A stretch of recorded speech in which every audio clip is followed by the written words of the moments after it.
Yeah, but tonight we're going to kind of bring it back. The Dan York State of Mind program is brought to you in part by Lookout Rhode Island and Takeout Comfort Solutions. There's a real cool museum here in Rhode Island that's gotten a little bit of money in grant funding and is looking for some bigger grant funding and some national exposure. And, you know, ever since we were fighting about casinos, it seems like the conversation about Native Americans has been kind of like off the agenda, which I don't think is very healthy. So we will bring it back tonight and talk to you about it. Nice to have you aboard. Thanks for tuning in to My State of Mind on this Tuesday evening. There's a lot on the rundown, though, so let's get to the issues of the day. And, you know, it's almost like, look, I've been getting email out the wazoo, mostly from the radio program, where people just seem to be tortured by my consistent what about Donald Trump. It's almost becoming funny, because if you don't laugh, I think I'm going to cry. You may too. So those of you who think Donald Trump is the cat's meow and he's the guy that ought to be the next president of the United States, you're just going to have to deal with me or not. It's your option. It's all your option. I'm here every night. But it just doesn't get any better when it comes to temperament. Here are a couple of headlines from last night. Yeah, he said that, and of course then he's always on cruise because he's trying to squeeze out. There's a lot of alleged trumpets inside the cruise tent, I think Donald thinks. But did you hear him when a protester just got out of control? And it was very, very presidential the way he handled it. A little protester? Get him the hell out. I'd like to punch him in the face, I'll tell you. I think of him in the Situation Room, which is the way we're supposed to, at least in part, think about our vote for the presidency in the Situation Room. Of course, when it comes to conflict and dealing with fellow candidates, I mean, it can get rough and tumble, but you generally don't hear references like this. This guy Cruz lies more than any human being I've ever dealt with.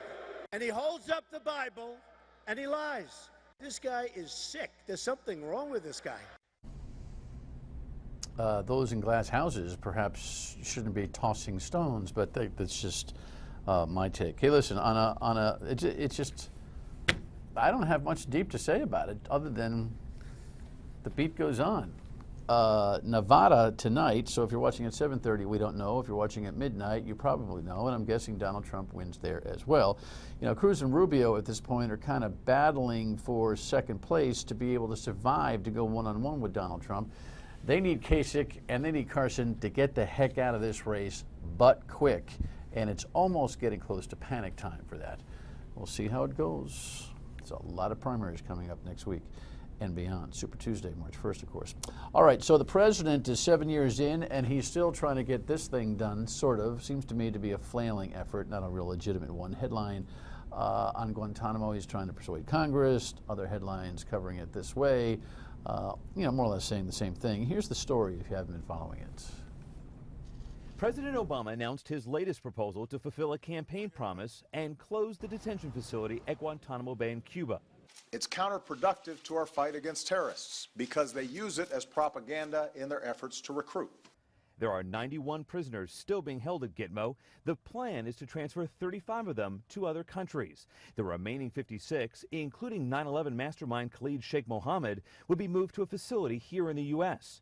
The administration is looking at 13 different locations, including existing prisons in South Carolina, Kansas, and Colorado. I don't want to pass this problem on to the next president, whoever it is. The White House says moving the prisoners to the continental U.S. would save as much as $85 million per year. But it will take a one-time cost of up to $475 million to implement the plan, which means getting the approval of Congress. And that appears unlikely. It would be illegal under current law to transfer foreign terrorists at Guantanamo into the United States. Congressman Mac Thornberry, the chairman of the House Armed Services Committee, called this more of a PR move than a real plan to work with Congress. But he cracked the door a bit when he told WMAV radio that it's not impossible to shut down Gitmo and that he's willing to hold a hearing on the details of the president's proposal. The White House is urging Congress to act quickly. Well, the Republican response, at least, is more sportsmanlike than how they've been behaving on the Supreme Court nomination, right? But this clearly feels, at least to me, that the president is trying to clean up his 8-year promise in the 8th year. I'm not so sure that the plan doesn't have nothing but Swiss cheese holes in it. It really does come down to this, though. I mean, the law can be changed. I mean, we can bring captured terrorists to our homeland by just changing the law. It would have to be part of the package to make this move, of course. But the philosophical argument is whether or not we want to do that versus this worry about propaganda, that Gitmo presents a propaganda gift for terrorist organizations. I mean, the American public has got to debate that. I don't think it's front and center for most Americans right now, and most likely will be a conversation for the next, well, for the general election, perhaps. Donald and Hillary. Okay, coming back home, dueling rallies. Yeah, this is kind of random. You know how the kids say, oh, that's so random. It was kind of random. Obviously, this conversation's been in the news, but you know, the Providence Journal shows this depiction, and then we've got an eyewitness news package that really kind of shows you. It was pretty temperamental there at the State House yesterday. Pro-refugee protesters stormed an anti-refugee press conference. You have no heart, no heart whatsoever. Sarah Zaza, one of the many immigrants voicing her concern.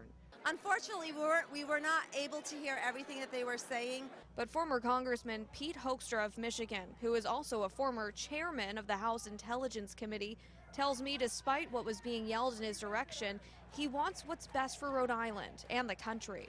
Well, we're here to highlight the fact that allowing individuals into the country that can't go through a background check so that we understand who they are and whether they pose a threat to us from a national security standpoint is a really bad idea. But the press conference really just turned into a brawl, with both sides attacking each other. What are you thinking? What are you thinking? With Zaza leading the pack, telling me these politicians are missing what's really going on.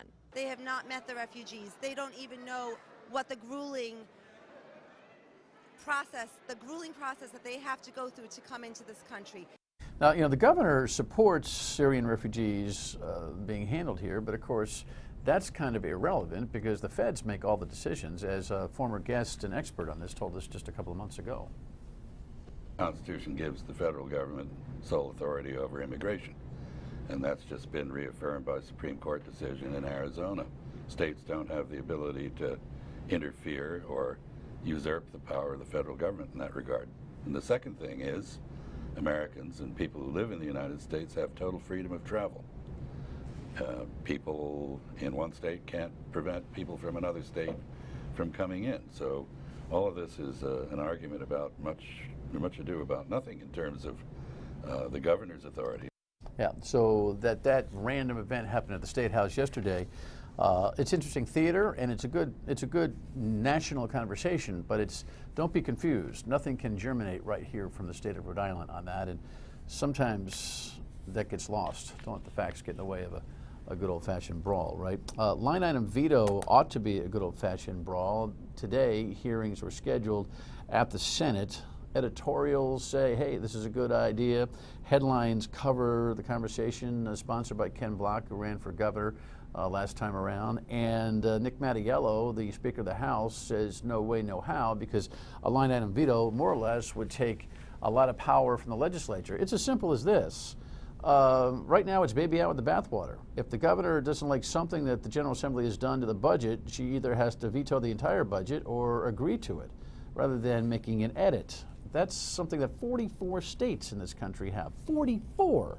We're one of 6 that doesn't. But the governor doesn't take a stand on it, so it makes it hard to make the argument, right, Ken? You know, without a push from the governor's office, I think it's certainly harder. Because it's hard to make the case that you're pushing for something that the governor's office would benefit from, and the governor's office isn't taking a stance on it. Well, Governor Raimondo has an obligation for the office to take a stand on it. You know, she's always worried about being an outlier, like for tolls. Well, we're a real outlier when it comes to good government, and she should get in the game. All right, a final thought on the rundown tonight. Cianci Way. Did you see this in the paper today? First of all, before we get to that, the cause of Buddy's passing was made public. Read it. I think it's irrelevant. I know people have a curiosity and is newsworthy, but safe to say it all was a complication from the challenge he had with colorectal cancer. And, it came on him suddenly, and God bless him. The headline that I think is interesting is that the Providence City Council is now figuring this whole thing out, which is just nuts. They want to name the sidewalk under the arch Vincent A. Buddy Sancy Jr. pedestrian walkway. That's not enough of a mouthful. The idea that they're trying to shovel this to committee and get it passed is just dumb. Look, the guy has a legacy this big. Let it breathe for a year. Okay, it's too soon, number one. Number two, there ought to be a robust public conversation about his legacy. People should be able to say, I don't think he deserves X, and people ought to be able to say, I think he deserves X or Y.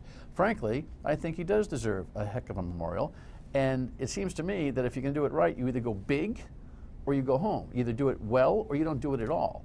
This is passive-aggressive behavior by the Providence City Council. Let's sneak it in and be done with this whole worry about memorializing Buddy Sancy. Even though the family likes it, it's just sloppy, and it's typical of Providence City government and government in general. It's too soon. I mean, the shock of his loss to a lot of people is still looming. How come people don't understand that? All right, our subject matter tonight. Yes, you can read that, and we will take a look at a couple of headlines here. Did you even know there was a Tomaquag Museum? To be honest with you, if I'm going to be honest with you, and I'm always honest with you, the answer is no. Loren, I did not know that there was a museum. Yes, that's a pervasive problem that we have, that people don't, either they know we exist or they don't know we exist. There's not a in-between space there. So our friends say, oh, you're in the media a lot. And the people that, like yourself, never heard of us before go, huh, there's a museum in Exeter? And we're 58 years old. Is it right on Route 2? No, it's on the Arcadia side of Exeter off of 165 into the backwoods of Exeter.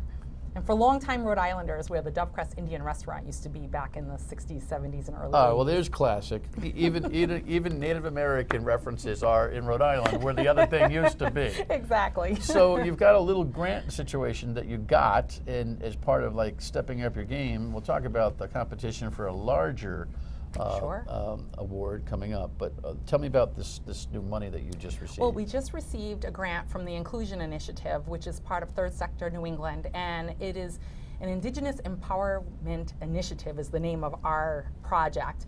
And they have a special program called the Inclusion Initiative to bring in diverse populations and help eradicate poverty. That's the goal of their initiative, in a short phrase. Well, I said at the top of the show that the entire Native American conversation in Rhode Island seems to be just off the agenda since the casino debate and the smoke shop controversies and all of that have died down now years ago. I want to get your reaction to that when we come back. We'll talk more about all the other stuff, and we'll get you to the museum somehow. Stay put.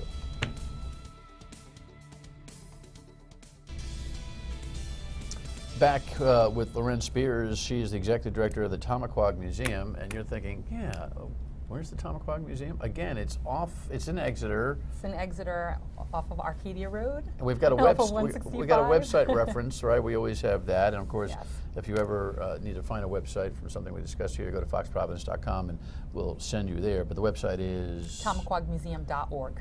Duh, makes sense to me.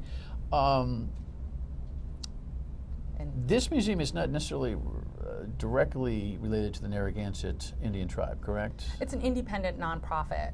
Since it was founded, the reason why the name is Tomaquag, which means beavers in the Narragansett language, is we were originally founded in Tomaquag Valley by Princess Redwing, who was a Narragansett Wampanoag woman, who, along with Eva Butler, whose property it actually was on, established Tomaquag Museum. Princess Redwing was that indigenous voice, which we've always had as a main goal of the museum, to have that first person voice. And Eva Butler was an anthropologist that had a very large collection, and eventually it was open to the public through Tomaquag Museum. And over the 58 years, we've gained many, many collections to our.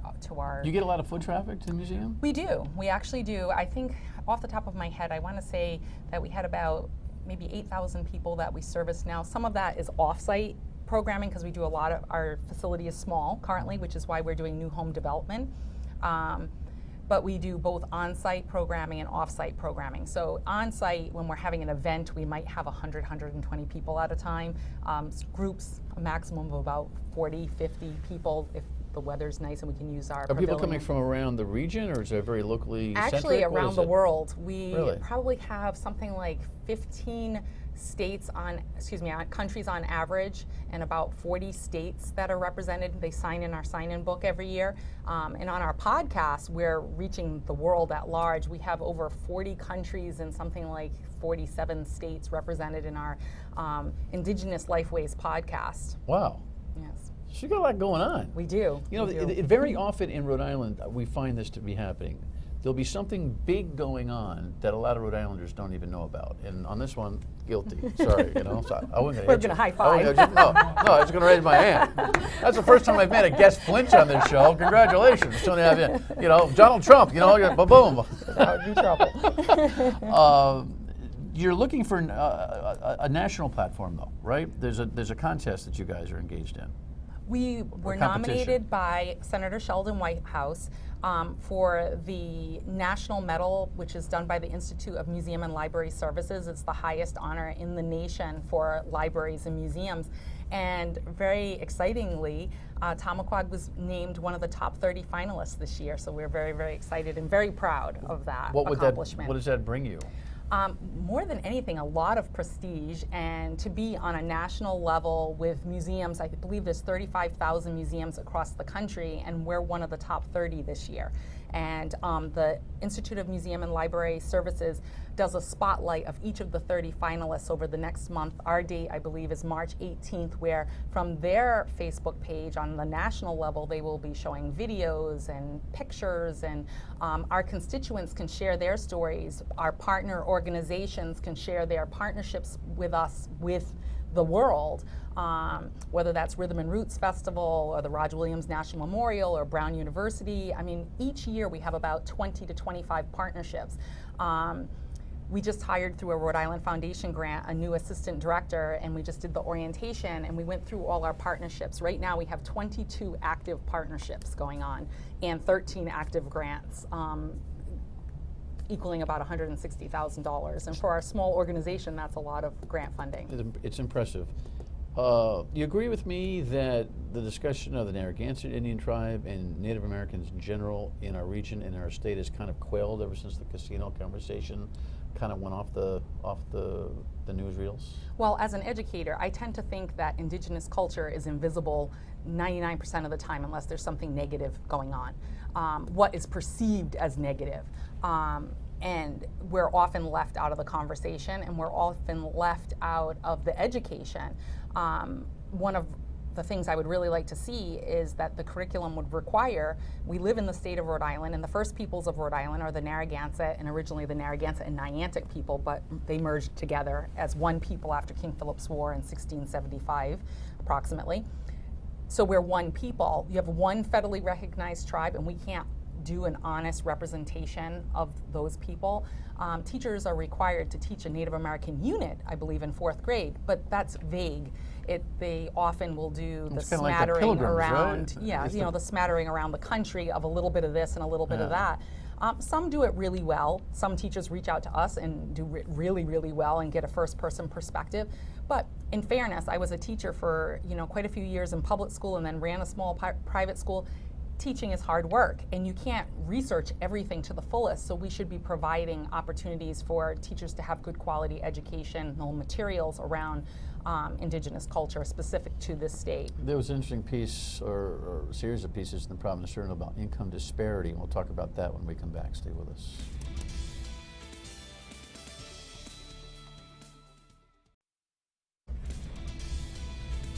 Loren Spears is the executive director of the Tomaquag Museum, which is in Exeter, and you should visit it, and I should visit it, and I shall, and you shall. And it's one of those things that's happening. There's more national and international profile for this museum than perhaps even folks neighborhood proximate understand, which is cool and not so cool, right? So tell me about the question about income disparity, and really just what I'm sure you are concerned about, and that's some kind of level playing field for Native Americans in this state. The conversation has been very quiet while the numbers are not very good. No, and I'm a parent, I have 3 children, and the thing that shocks me is that they're not changing very significantly. And most people that visit our museum, they think that the quote-unquote impoverished Indians are only out on some remote reservation, as opposed to the way our history unfolded, and most people don't live on a reservation in Rhode Island.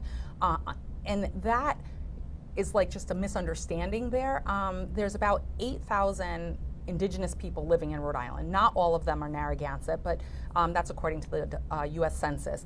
And our tribe has about 3,000 people within it, the federally recognized tribe, not all living in Rhode Island. So the reality is these numbers include lots of indigenous people from a variety of communities across the state of Rhode Island, but 42% of us live in poverty. That's a high number. Compared to the white population, it's only 14%. So just to give a comparative, and for statewide, it's only 20%. So that's a huge disparity there. Why is it? I think that there's a lot of complex issues around that. Some of it is education.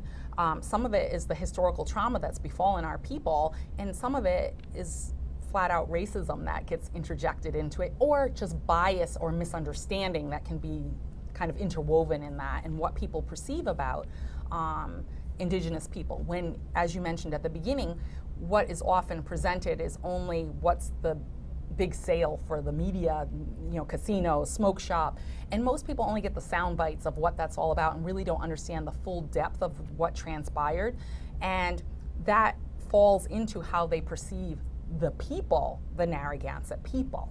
Is there an economic solution? Well, that's a big question. And my economic solution, the team that I'm putting together, partnering with the University of Rhode Island, Dr.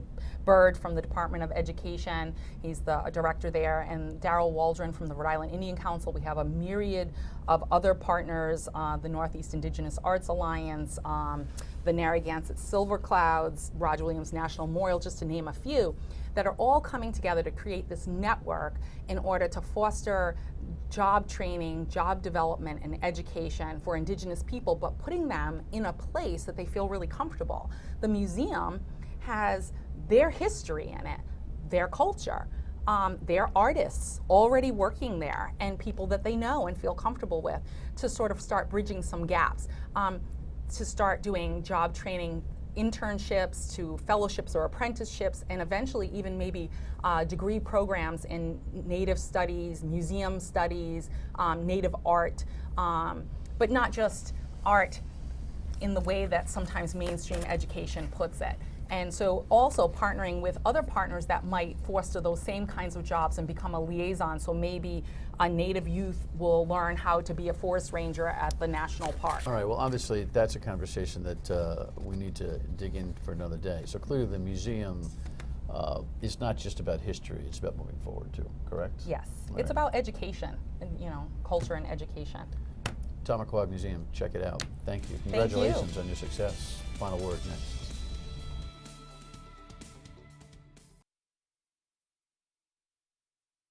Hey, tomorrow night on the program, we'll have a tax expert talking to you about getting ready for the tax season, but also the fraud that is out there that you need to be able to avoid. Be smart and tune in tomorrow night, okay? I'll see you on the radio tomorrow at noon until 3 on WPRO. Thanks for watching. Good night.